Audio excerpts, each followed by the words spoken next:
15 stratégies stoïques pour reprendre le contrôle de votre vie. Stoïcisme. Soyons clairs, votre vie est remplie de choses qui ne vous servent pas, qui vous entravent et volent votre énergie. Mais vous êtes-vous déjà demandé pourquoi vous continuez à porter ces choses? Parfois, le plus grand acte de rébellion n'est pas de faire du bruit, mais d'éliminer en silence tout ce qui ne nous apporte rien. Les relations toxiques dehors, les habitudes autodestructrices aussi. Et non, vous n'avez pas besoin de faire un spectacle de cela, ni d'attendre l'approbation de qui que ce soit dans la vidéo. D'aujourd'hui, je vais vous enseigner à suivre les conseils de la philosophie stoïcienne. Lâchez ce que vous ne pouvez pas contrôler et libérez-vous, parce que mon ami, la vie est trop courte pour rester prisonnier des attentes des autres. Je vais vous montrer étape par étape comment mettre en œuvre 15 stratégies qui, sans aucun doute, transformeront votre vie, non seulement sur le plan physique, mais aussi mental. Ces stratégies vous détruisent avant même que vous ne vous en rendiez compte.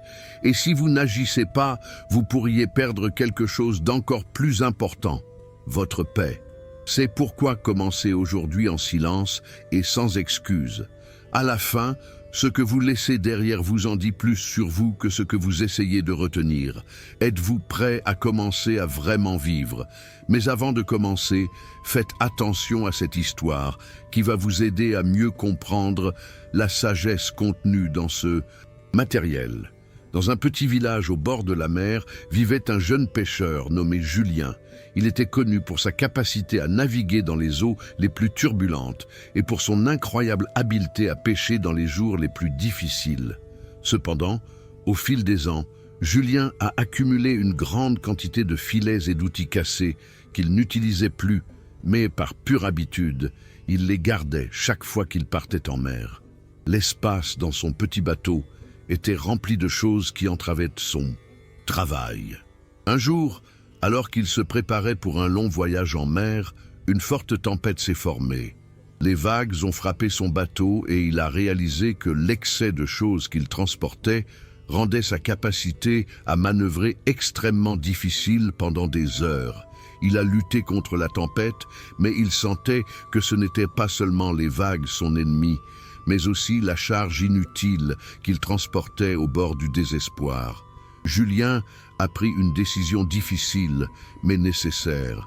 Il a commencé à se débarrasser de ce qui ne servait à rien d'abord.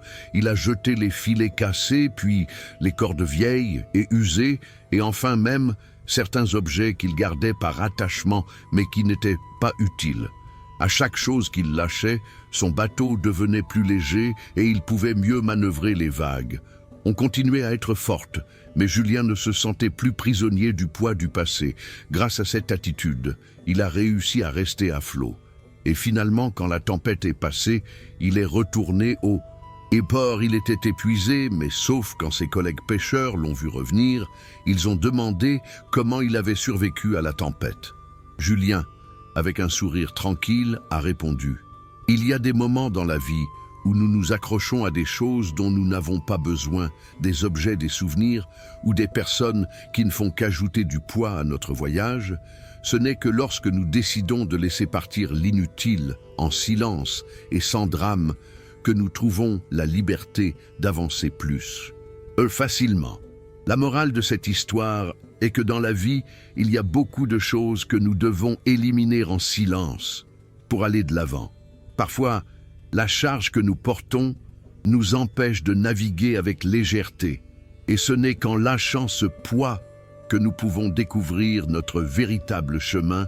Avant de commencer avec la première leçon, si vous trouvez ce type de vidéo utile, je vous encourage à vous abonner à la chaîne et à activer les notifications pour rester à jour avec les nouveautés.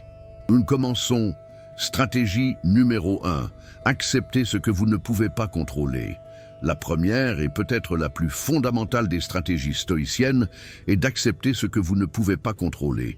Combien de fois avez-vous passé des heures à vous inquiéter de choses qui sont complètement hors de votre portée, la météo, les opinions des autres, les actions des gens autour de vous, le trafic, les nouvelles mondiales, tout cela échappe à votre contrôle et pourtant nous y consacrons une énergie Ô précieuse, Marc Aurèle, l'empereur philosophe a écrit dans ses méditations que nous devons distinguer entre ce qui dépend de nous et ce qui n'en dépend pas, nos pensées, nos actions, nos réactions. Voilà ce qui est sous notre contrôle. Tout le reste est extérieur à nous et nous ne pouvons que l'accepter. Cette distinction est libératrice car elle nous permet de concentrer notre énergie sur ce qui compte vraiment. Imaginez que vous vous réveillez un matin et découvrez qu'il pleut alors que vous aviez imprévu une sortie en plein air. Vous pouvez passer toute la journée frustré à maudire le ciel, ou vous pouvez accepter que la météo échappe à votre contrôle et adapter vos plans. Cette acceptation ne signifie pas la résignation, mais plutôt la sagesse de reconnaître les limites de votre pouvoir.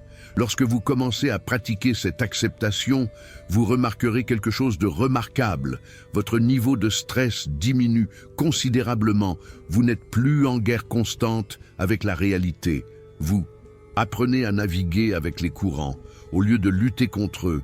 Et cette paix intérieure devient votre plus grand trésor. La clé est de vous poser cette question simple chaque fois que vous vous sentez anxieux ou contrarié. Est-ce que cela dépend de moi? Si la réponse est non, alors lâchez prise. Dirigez votre attention vers ce que vous pouvez effectivement influencer. Vos pensées, vos paroles, vos actions. C'est là que réside votre véritable pouvoir. Stratégie numéro 2. Vivez dans le moment présent.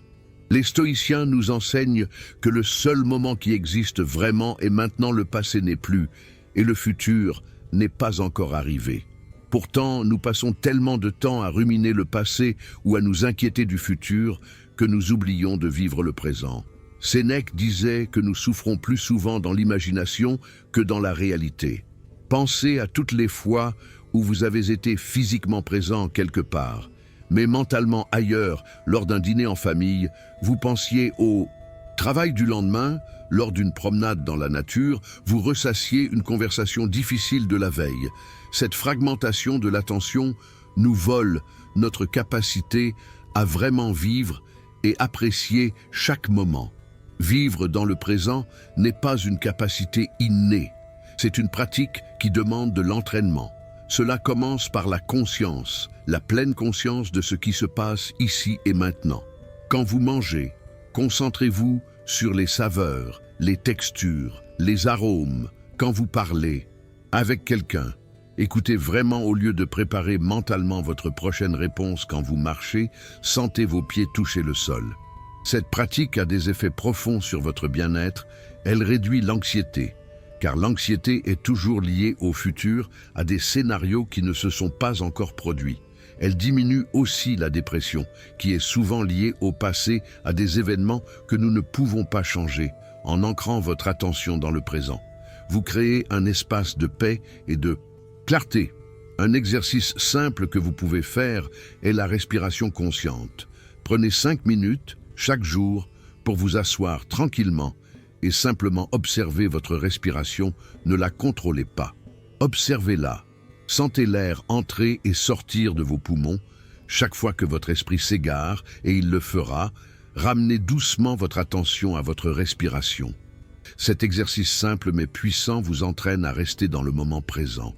Marc Aurèle nous rappelle que confiner le bonheur au moment présent est une forme de sagesse, car c'est le seul moment sur lequel nous avons un certain contrôle. Hier est un souvenir, demain est une incertitude, mais aujourd'hui est un cadeau. C'est pourquoi on l'appelle le présent. Stratégie numéro 3. Pratiquer la gratitude quotidienne. Dans notre monde moderne, il est facile de se concentrer sur ce qui manque, au lieu de ce que nous avons.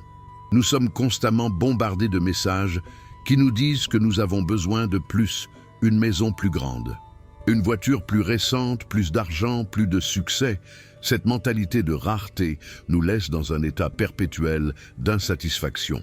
Les stoïciens avaient une approche radicalement différente. Ils pratiquaient ce qu'on appelle la contemplation négative. Imaginez perdre ce que vous avez pour mieux l'apprécier. Épictète suggérait de commencer chaque journée en se rappelant que nous ne sommes que des gardiens temporaires de tout ce que nous possédons. Nos proches, nos biens matériels, même notre propre. Cette perspective peut sembler sombre, mais elle est en fait profondément libératrice. Quand vous réalisez que rien n'est permanent, que tout peut changer en un instant, vous commencez à apprécier profondément ce qui est présent. Maintenant, imaginez vous réveiller demain et découvrir que vous avez perdu votre maison, votre famille, votre santé. Cette pensée, bien que difficile, vous aide à réaliser la richesse que vous possédez déjà. La pratique quotidienne de la gratitude transforme littéralement.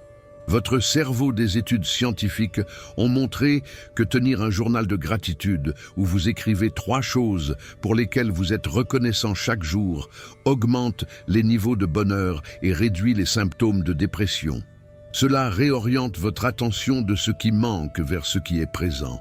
Essayez ceci chaque matin avant de vous lever ou chaque soir avant de vous coucher. Prenez un moment pour identifier 3 choses pour lesquelles vous êtes reconnaissant. Elles n'ont pas besoin d'être grandes ou extraordinaires. Peut-être la chaleur de votre lit, le sourire d'un ami, le goût de votre café du matin. L'important est de vraiment ressentir cette gratitude, pas seulement de la penser intellectuellement. La gratitude est également un antidote puissant contre l'envie et le ressentiment. Quand vous êtes reconnaissant pour ce que vous avez, vous cessez de comparer votre vie à celle des autres. Vous réalisez que votre voyage est unique et que vous avez déjà tant de raisons d'être heureux. Sénèque écrivait que la vraie richesse n'est pas d'avoir beaucoup, mais de désirer peu. En cultivant la gratitude, vous devenez riche, non pas en accumulant plus, mais en appréciant ce que vous avez déjà. C'est une richesse que personne ne peut vous enlever. Stratégie numéro 4. Développer la discipline personnelle. La discipline est souvent mal comprise, beaucoup la voient comme une forme de punition ou de restriction. Mais pour les stoïciens, la discipline était le chemin vers la liberté. Marc Aurèle croyait fermement que la discipline de l'esprit et du corps était essentielle pour vivre une vie vertueuse et épanouie. Pensez à la discipline comme à un muscle. Plus vous l'exercez, plus elle devient forte au début. Cela peut sembler difficile de vous lever tôt, de maintenir une routine d'exercice, de limiter le temps passé sur les réseaux sociaux. Mais avec la pratique, ces actions deviennent plus faciles et finalement automatiques. La clé de la discipline est de commencer petit. Ne vous fixez pas l'objectif de transformer complètement votre vie du jour au lendemain. C'est une recette pour l'échec. Au lieu de cela, choisissez une habitude, une seule, et engagez-vous à la pratiquer quotidiennement pendant 1 mois. Peut-être est-ce de méditer pendant 5 minutes chaque matin, de faire 10 minutes d'exercice ou de lire une page d'un livre inspirant. Cette approche progressive crée ce que les psychologues appellent des victoires rapides.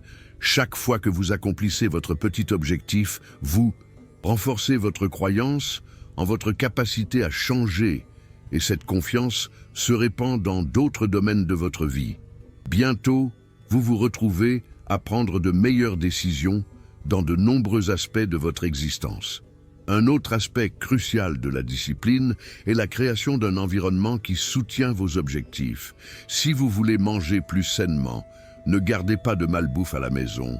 Si vous voulez passer moins de temps sur votre téléphone, laissez-le dans une autre pièce. Quand vous travaillez ou dormez, ces petits ajustements réduisent la friction et rendent les bonnes habitudes plus faciles à maintenir.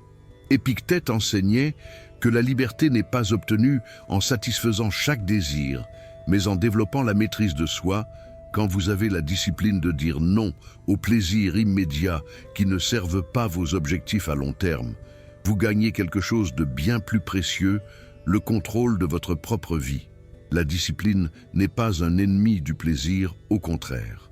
Elle crée les conditions pour un plaisir plus profond et plus durable. Quand vous êtes discipliné dans votre travail, vous pouvez profiter de vos loisirs sans culpabilité. Quand vous êtes discipliné dans votre alimentation, vous appréciez vraiment chaque repas. Quand vous êtes discipliné dans vos finances, vous dormez paisiblement sans vous inquiéter. Rappelez-vous que chaque jour est une nouvelle opportunité de renforcer votre discipline. Chaque petit choix que vous faites soit renforce, soit affaiblit. Ce muscle, choisissez sagement, car ces petites décisions s'accumulent pour créer la vie que vous vivez. Stratégie numéro 5, transformer les obstacles en opportunités. L'une des idées les plus puissantes du stoïcisme est exprimée dans cette phrase de Marc Aurèle. L'obstacle est le chemin. Ce qui semble bloquer notre route devient en fait la route. Ce qui nous entrave devient ce qui nous aide. Cette perspective révolutionnaire transforme complètement notre relation avec les difficultés. Dans notre culture moderne, nous sommes conditionnés à éviter l'inconfort à tout prix. Nous recherchons la facilité, la commodité, le chemin de moindre résistance. Mais les stoïciens comprenaient que c'est précisément dans la lutte que nous grandissons. C'est en surmontant les obstacles que nous développons notre caractère, notre force, notre sagesse. Pensez à un moment de votre vie où vous avez fait face à un défi majeur, peut-être une perte d'emploi, une rupture, une maladie sur le moment. Cela semblait catastrophique, mais avec le recul, pouvez-vous voir comment cette difficulté vous a transformé, comment elle vous a enseigné quelque chose d'important sur vous-même ou sur la vie? C'est ce que les stoïciens appellent l'amor fati, l'amour du destin. L'amor fati ne signifie pas simplement accepter ce qui arrive, mais l'embrasser, l'accueillir comme nécessaire et même souhaitable. Nietzsche, qui a été profondément influencé par le stoïcisme, a écrit: ma formule pour la grandeur chez l'homme est amor fati, ne rien vouloir d'autre que ce qui est ni devant soi, ni derrière soi, ni dans les siècles des siècles. Comment pouvez-vous appliquer cette stratégie dans votre vie quotidienne? Commencez par changer votre langage interne. La prochaine fois que quelque chose de difficile se présente, au lieu de penser « pourquoi cela m'arrive-t-il ?», demandez-vous « pourquoi cela m'arrive-t-il ? Qu'est-ce que cette situation peut m'enseigner ? Comment puis-je grandir à travers cela ?» Un exemple pratique. Imaginez que vous perdez votre emploi. Au lieu de sombrer dans le désespoir, vous pourriez voir cela comme une opportunité de réévaluer votre carrière, d'explorer de nouvelles possibilités, de développer de nouvelles compétences. Peut-être que ce licenciement vous pousse vers un travail qui correspond mieux à vos valeurs et vos passions. Les obstacles nous forcent aussi à devenir plus créatifs, plus ingénieux. Quand la voie directe est bloquée, nous devons trouver un chemin alternatif. Ce processus développe notre capacité à penser différemment, à voir des possibilités que nous n'aurions jamais envisagées autrement. Épictète enseignait qu'il ne nous arrive rien que nous ne puissions supporter la nature, ne nous donne jamais un fardeau sans nous donner aussi la force de le porter. Cette conviction que nous avons en nous, les ressources pour faire face à n'importe quelle situation, est profondément ancrée dans la philosophie stoïcienne. Alors la prochaine fois que vous rencontrez un obstacle, arrêtez-vous, prenez une respiration profonde et demandez-vous: comment puis-je utiliser ceci? Quelle force puis-je développer à travers cette difficulté? Avec cette mentalité, vous transformez chaque défi en une opportunité de croissance. Stratégie numéro 6. Cultiver des relations authentiques. Les stoïciens, bien qu'ils valorisaient l'autonomie et la force intérieure, reconnaissaient également l'importance des relations humaines. Marc Aurèle écrivait que nous sommes faits pour coopérer comme les pieds, les mains, les paupières. Les ranger de dents supérieures et inférieures, agir les uns contre les autres est donc contre nature. Dans notre monde hyper connecté mais paradoxalement isolé, cultiver des relations authentiques est plus important que jamais. Nous avons des centaines d'amis sur les réseaux sociaux, mais combien d'entre eux connaissent vraiment nos peurs, nos rêves, nos luttes? Combien seraient là pour nous dans un moment de vraie difficulté? Les relations authentiques sont construites sur la vulnérabilité, l'honnêteté et la présence. Elles demandent que nous enlevions nos masques, que nous partagions notre vrai moi avec ses imperfections et ses faiblesses. Cela peut sembler effrayant, mais c'est le seul chemin vers une connexion véritable. Commencez par être sélectif avec votre temps et votre énergie. Tous les gens dans votre vie ne méritent pas le même niveau d'investissement. Identifiez les personnes qui vous élèvent, qui vous soutiennent dans votre croissance, qui partagent vos valeurs. Ce sont les relations qui méritent d'être nourries.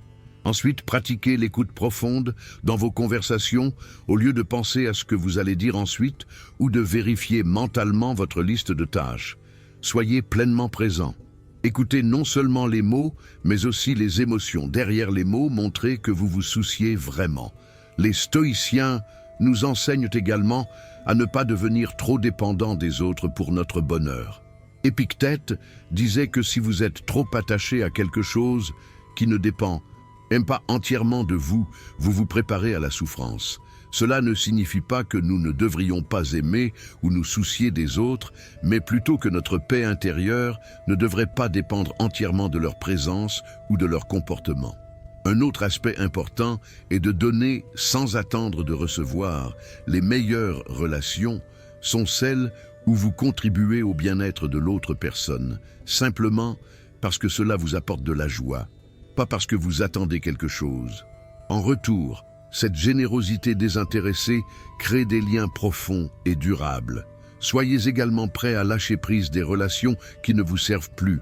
Si quelqu'un dans votre vie est constamment négatif, manipulateur ou toxique, il est peut-être temps de créer de la distance.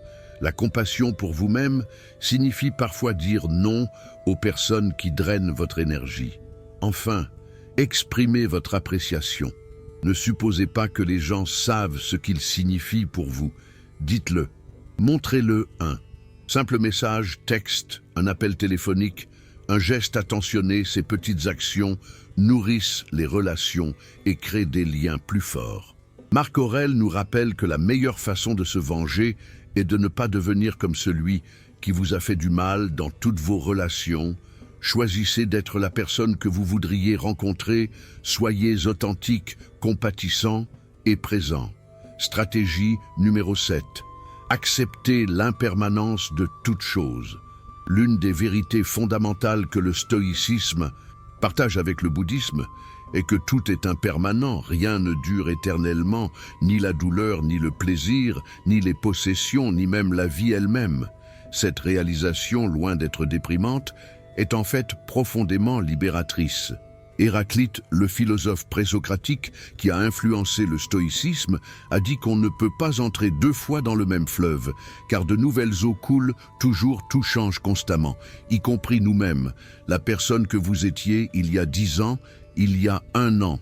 Même hier n'est plus exactement la même personne que vous êtes aujourd'hui. Pourquoi cette compréhension est-elle si importante ? Parce que beaucoup de notre souffrance vient de notre résistance au changement. Nous nous accrochons à des personnes, à des situations, à des choses, en essayant désespérément de les garder telles qu'elles sont. Mais c'est comme essayer de retenir l'eau dans nos mains. Elle glisse inévitablement entre nos doigts. Pensez à une expérience douloureuse que vous avez vécue peut-être. Une rupture, la perte d'un être cher, un échec professionnel sur le moment, cela semblait insupportable. Vous pensiez que vous ne vous en remettriez jamais, mais regardez, vous êtes ici. Maintenant, vous avez survécu. La douleur, aussi intense qu'elle était, s'est atténuée avec le temps.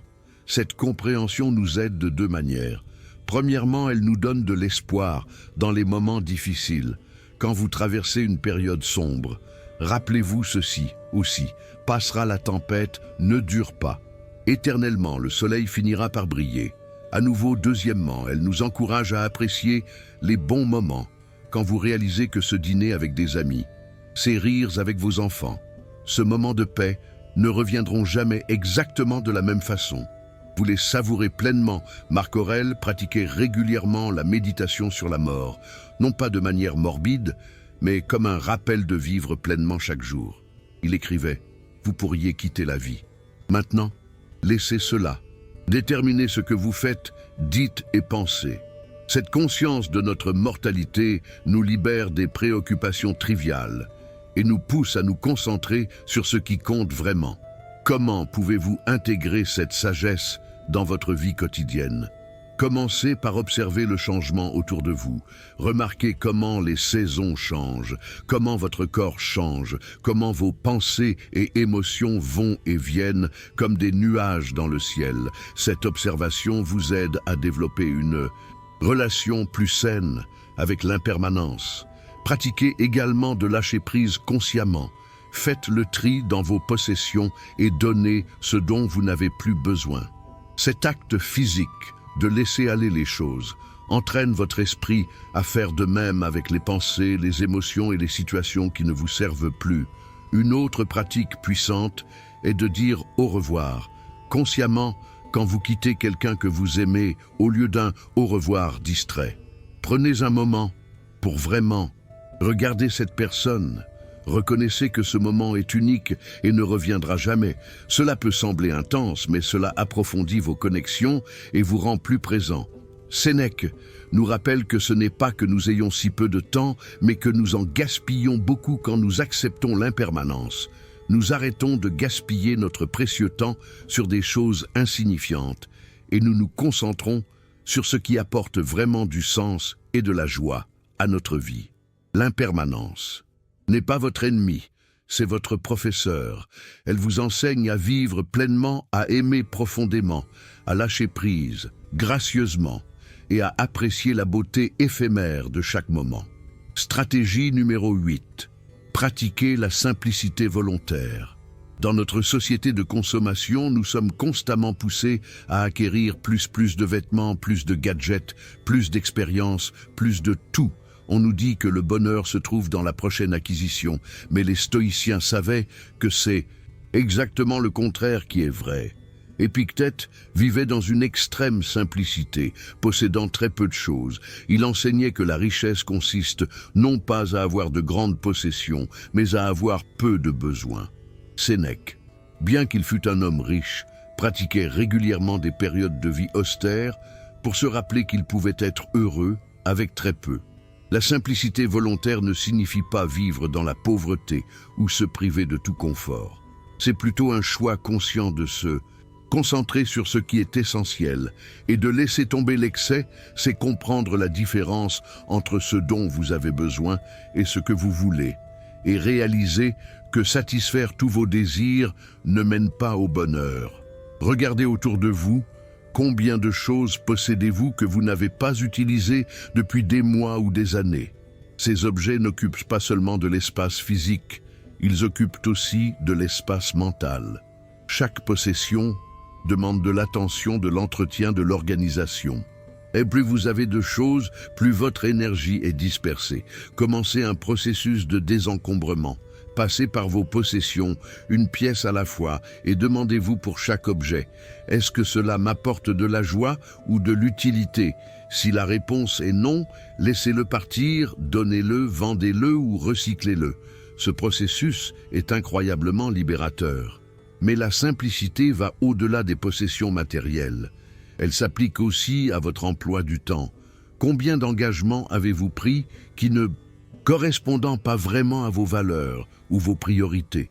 Combien d'activités remplissent votre calendrier sans vraiment enrichir votre vie? Apprenez à dire non.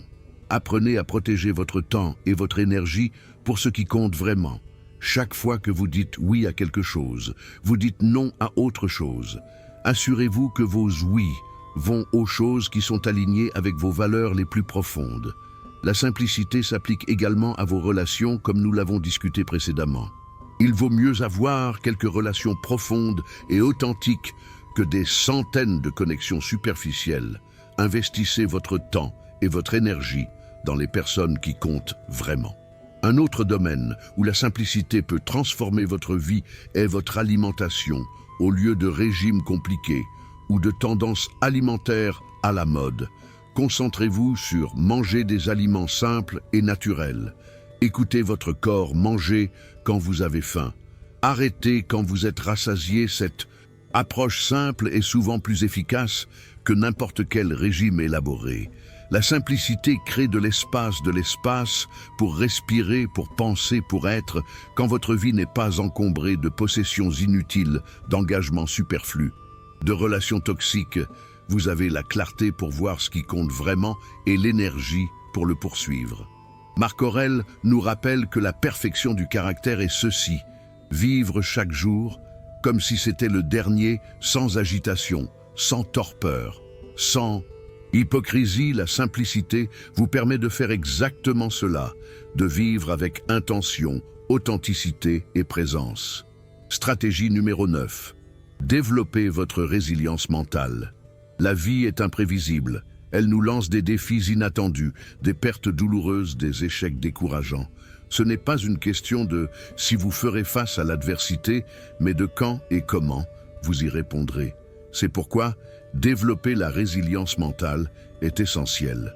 Les stoïciens étaient des maîtres de la résilience. Ils développaient délibérément leur capacité à endurer les difficultés, non pas en évitant les défis, mais en les affrontant directement, en transformant leur perspective sur eux. Épictète, qui a commencé sa vie comme esclave et a vécu de nombreuses épreuves, enseignait que ce ne sont pas les événements eux-mêmes qui nous troublent, mais nos jugements sur ces événements. Cette distinction est cruciale et libératrice. Cela signifie que même si nous ne pouvons pas toujours contrôler ce qui nous arrive, nous pouvons toujours contrôler notre interprétation et notre réponse. C'est là que réside notre pouvoir véritable. Une façon de développer la résilience est à travers ce que les stoïciens appelaient la praemeditatio malorum, la préméditation des maux.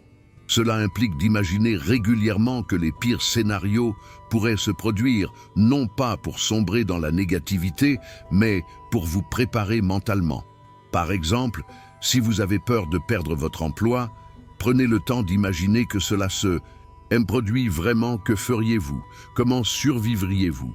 Quelles opportunités pourriez-vous saisir? Cette visualisation fait deux choses. Elle réduit l'anxiété, car vous réalisez que vous pourriez gérer la situation, et elle vous prépare à agir efficacement si cela se produit réellement.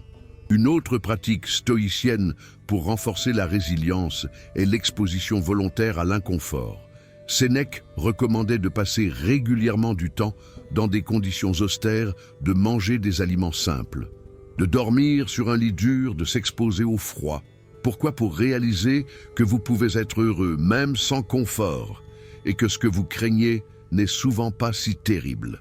Dans notre contexte moderne, cela pourrait signifier prendre régulièrement des douches froides, jeûner occasionnellement, faire de l'exercice intense ou relever des défis qui vous poussent hors de votre zone de confort. Chaque fois que vous faites quelque chose de difficile, volontairement, vous prouvez à vous-même que vous êtes capable de plus que vous ne le pensiez. La résilience se construit également à travers le discours intérieur. Faites attention à la façon dont vous vous parlez à vous-même dans les moments difficiles. Êtes-vous votre pire critique, vous disant que vous êtes un échec, que vous ne pouvez pas le faire? Ou êtes-vous un entraîneur compatissant, reconnaissant la difficulté mais vous encourageant à continuer? Marc Aurèle pratiquait un dialogue intérieur stoïcien constant dans ses méditations. On le voit se rappeler à lui-même ses principes, se parler avec fermeté mais compassion. Vous pouvez faire de même. Tenez un journal où vous écrivez vos pensées et vos défis, puis répondez-vous avec la sagesse stoïcienne. Un aspect souvent négligé de la résilience est le repos et la récupération. Vous ne pouvez pas être fort tout le temps. Même les guerriers les plus courageux ont besoin de moments de repos. Assurez-vous de dormir suffisamment, de prendre des pauses, de nourrir votre corps et votre esprit. La résilience n'est pas de supprimer vos émotions ou de faire comme si tout allait bien quand ce n'est pas le cas. C'est reconnaître pleinement la difficulté, ressentir vos émotions, puis choisir de continuer. Quand même, c'est la capacité de vous relever, encore et encore. Peu importe combien de fois vous tombez, rappelez-vous les mots d'Épictète. Les circonstances ne font pas l'homme, elles le révèlent seulement.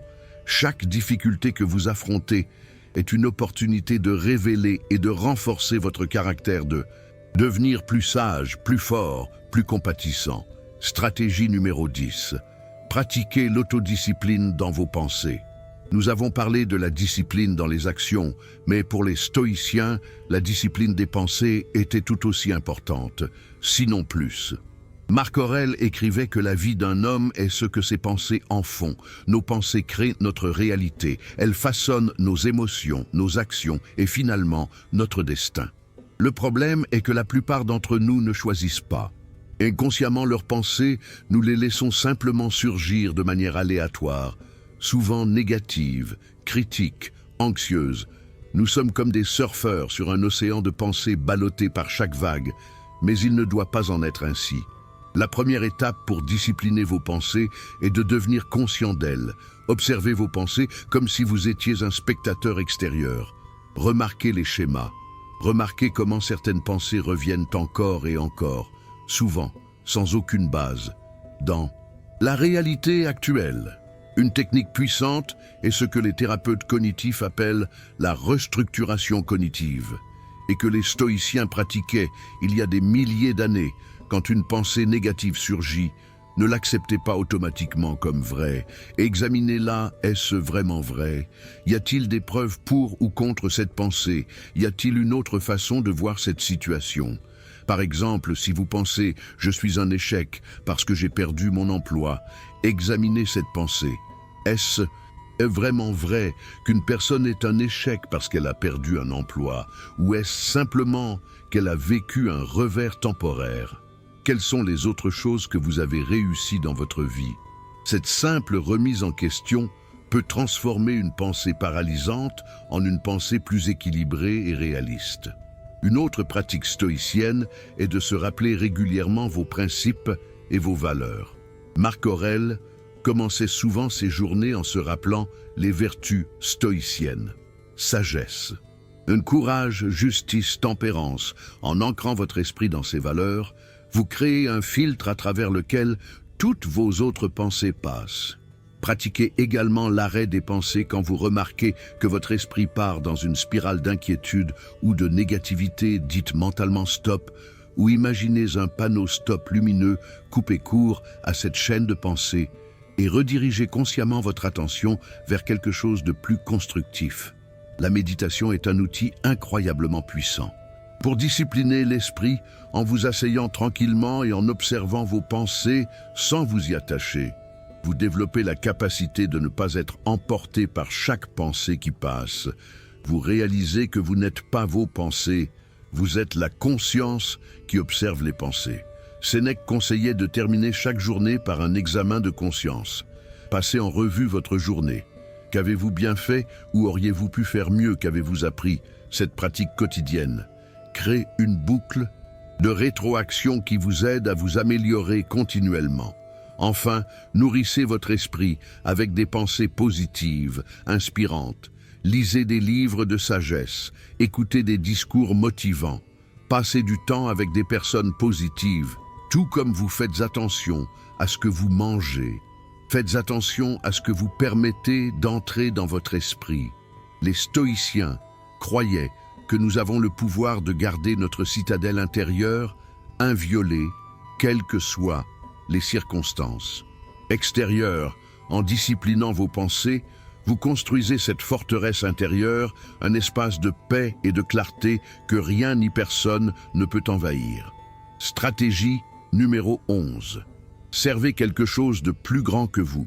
L'une des découvertes les plus surprenantes de la recherche moderne sur le bonheur est que servir les autres, contribuer à quelque chose de plus grand que soi, est l'un des chemins les plus fiables vers une vie significative et épanouissante. Les stoïciens le savaient il y a 2000 ans. Marc Aurèle, bien qu'il fût empereur et qu'il pût se concentrer uniquement sur son propre confort et plaisir, était profondément engagé dans le service de Rome et de son peuple. Il écrivait que nous sommes faits pour coopérer, que le bien commun devrait être notre préoccupation principale. Cette orientation vers l'extérieur, vers le service, a un effet paradoxal quand vous arrêtez de vous concentrer obsessionnellement sur votre propre bonheur et que vous commencez à vous concentrer sur le bien-être des autres. Vous devenez en fait plus heureux, vos propres problèmes semblent plus petits, votre vie prend un sens plus profond. Le service ne doit pas nécessairement signifier de grandes actions héroïques ou le sacrifice de toute votre vie. Cela peut être aussi simple que d'écouter vraiment un ami dans le besoin d'aider un voisin âgé avec ses courses, de faire du bénévolat quelques heures par mois, de mentorer quelqu'un qui débute dans votre domaine. Regardez autour de vous, où voyez-vous un besoin que vous pourriez combler? Quelles sont vos compétences uniques, vos ressources, votre temps que vous pourriez offrir au service des autres? Ne vous inquiétez pas de trouver la cause parfaite ou la mission de votre vie. Commencez simplement là où vous êtes, avec ce que vous avez. Une forme de service souvent négligée est simplement d'être une bonne personne dans vos interactions quotidiennes. Traitez le caissier au supermarché avec gentillesse et respect. Laissez quelqu'un passer devant vous dans le trafic, offrez un sourire sincère à un étranger. Ces petits actes de gentillesse ont un effet d'entraînement que nous ne pouvons même pas imaginer. Le service nous sort également de notre propre tête. Quand vous êtes absorbé par vos propres problèmes, anxiété et désir, vous êtes comme dans une petite boîte étouffante. Mais quand vous sortez de vous-même pour aider quelqu'un d'autre, les murs de cette boîte disparaissent soudainement. Vous avez de l'espace pour respirer. Il y a aussi quelque chose de profondément humble et ancré dans le fait de servir. Cela nous rappelle que nous ne sommes pas le centre de l'univers, que d'autres personnes ont des luttes, des espoirs, des rêves tout aussi importants que les nôtres. Cette perspective est un antidote puissant à l'égocentrisme qui est la source de tant de souffrance.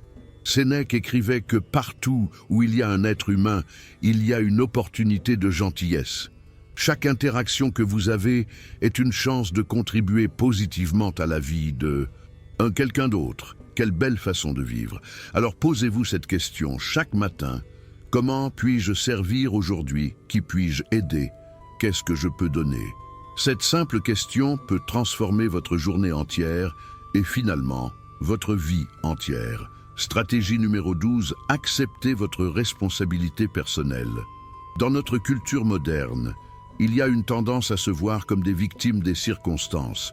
C'est la faute de mon enfance, de mes parents, de mon patron, de l'économie, de la société. Bien qu'il soit vrai que nous soyons tous influencés par des facteurs externes, les stoïciens insistaient sur le fait que nous avons toujours une responsabilité dans notre propre vie.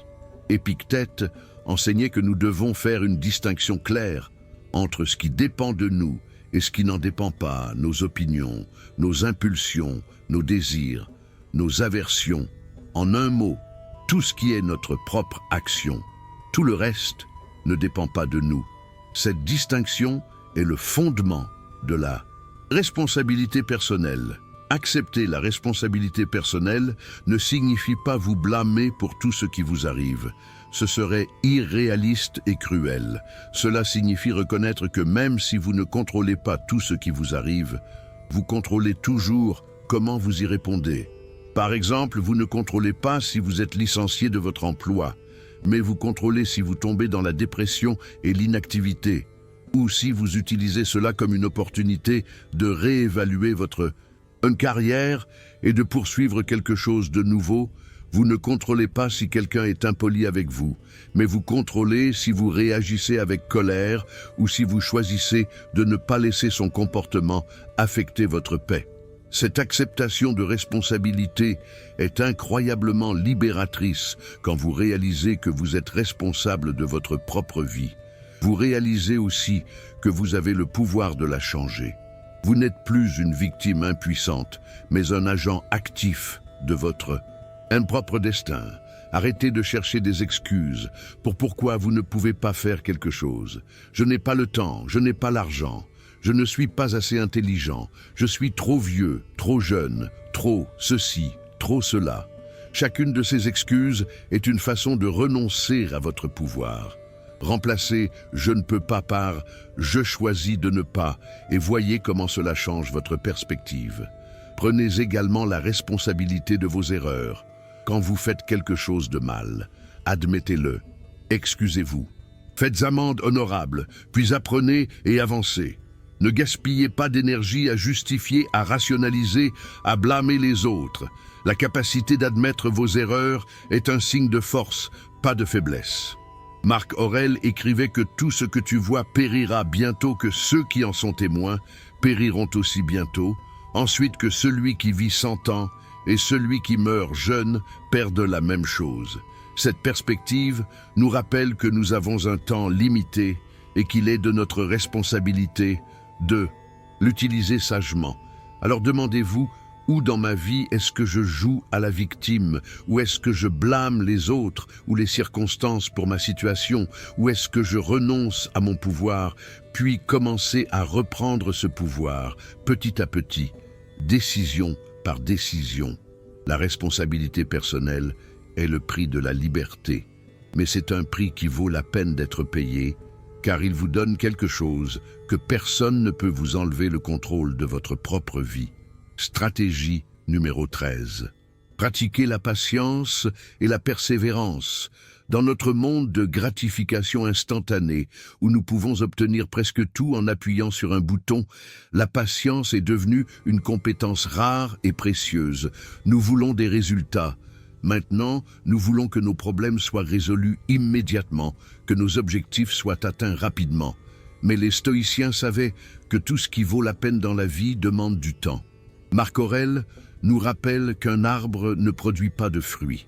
En une saison, la croissance réelle se produit lentement, progressivement, à travers un effort constant et soutenu, que ce soit dans le développement du caractère, dans les relations, dans la carrière ou dans tout autre domaine significatif de la vie. La patience n'est pas de l'inactivité ou de la passivité, c'est une forme active d'acceptation, c'est continuer à travailler vers vos objectifs, même quand les progrès sont lents. C'est faire confiance au processus quand vous ne pouvez pas encore voir les résultats, c'est planter des graines et les arroser quotidiennement, même quand aucune pousse n'est encore visible. Pensez à la patience comme à un muscle que vous devez exercer. Commencez par de petites choses, peut-être dans une file d'attente, au lieu de vous impatienter et de vous stresser. Utilisez ce temps pour respirer profondément, pour observer votre environnement, pour pratiquer la présence. Quand quelqu'un parle lentement, au lieu de l'interrompre, écoutez patiemment. La persévérance est la sœur de la patience. C'est continuer à avancer même quand c'est difficile, même quand vous voulez abandonner, même quand vous ne voyez pas encore les résultats. Épictète enseignait que ce ne sont pas les circonstances qui troublent les gens, mais leur jugement sur les circonstances. Quand vous rencontrez un obstacle dans la poursuite de vos objectifs, votre jugement détermine si vous abandonnez ou si vous persévérez. Si vous voyez l'obstacle comme une preuve que vous ne pouvez pas réussir, vous abandonnez. Si vous le voyez comme une partie normale du chemin vers le succès, vous continuez. L'histoire est remplie d'exemples de personnes qui ont réussi, non pas parce qu'elles étaient les plus talentueuses, mais parce qu'elles ont persévéré. Quand d'autres ont abandonné, Thomas Edison a fait des milliers de tentatives avant d'inventer l'ampoule électrique. J.K. Rowling a été rejetée par des dizaines d'éditeurs avant que Harry Potter ne soit publié. Rappelez-vous que chaque maître a d'abord été un débutant et chaque expert a connu l'échec. Chaque personne qui a accompli quelque chose de significatif a dû traverser des périodes de doute, de difficulté et de lenteur. La seule différence entre ceux qui réussissent et ceux qui échouent est que les premiers ont continué. Sénèque nous encourage à diviser nos grandes tâches en petites étapes gérables. Au lieu de regarder la montagne énorme que vous devez gravir, concentrez-vous simplement sur le prochain pas, puis le suivant, puis celui d'après, avant que vous ne le réalisiez. Vous aurez parcouru une distance significative. La patience et la persévérance ne sont pas seulement des outils pour atteindre des objectifs externes, elles sont aussi essentielles pour votre croissance intérieure.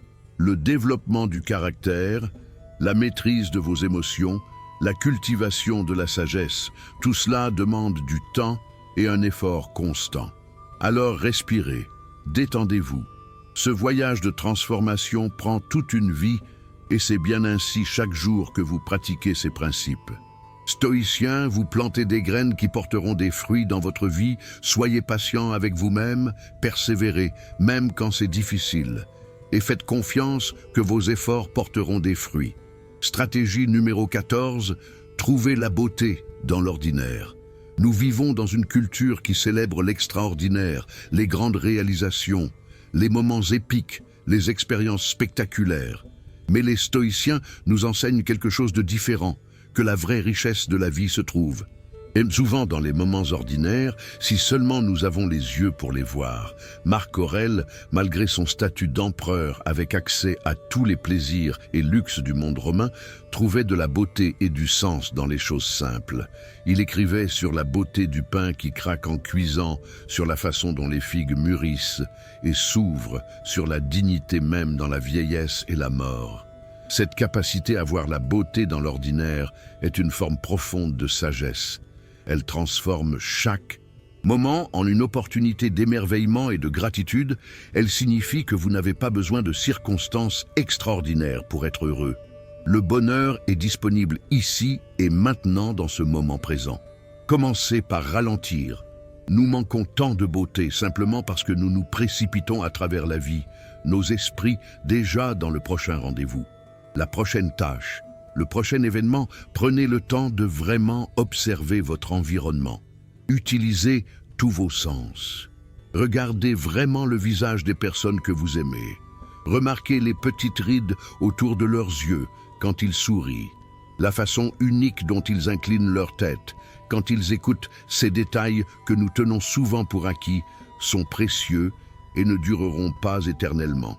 Goûtez vraiment votre nourriture au lieu d'engloutir votre repas en regardant un écran. Mangez lentement, savourez chaque bouchée. Remarquez les textures, les saveurs, les arômes. Ce simple acte transforme un repas ordinaire en une expérience riche. Écoutez vraiment les sons autour de vous, le chant des oiseaux, le rire d'un enfant, le bruit de la pluie sur le toit. Ces sons sont la musique de la vie, disponible gratuitement pour tous ceux qui prennent le temps d'écouter. Une pratique puissante est de garder un journal de beauté chaque jour. Écrivez 3 belles choses que vous avez remarquées.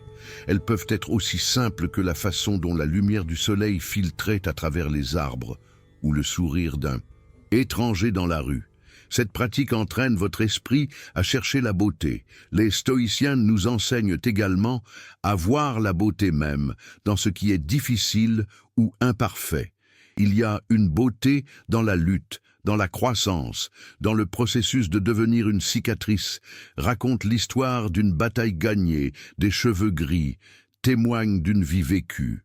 Cette perspective transforme notre relation avec le vieillissement, avec l'échec, avec les imperfections. Au lieu de les combattre ou de les cacher, nous pouvons les accepter comme faisant partie de la beauté complexe de l'existence humaine. Sénèque écrivait que nous souffrons plus souvent dans l'imagination que dans la réalité. En trouvant la beauté dans l'ordinaire, vous ancrez votre attention dans la réalité présente, pas dans vos peurs imaginaires du futur ou vos regrets du passé. Alors, ouvrez vos yeux aujourd'hui.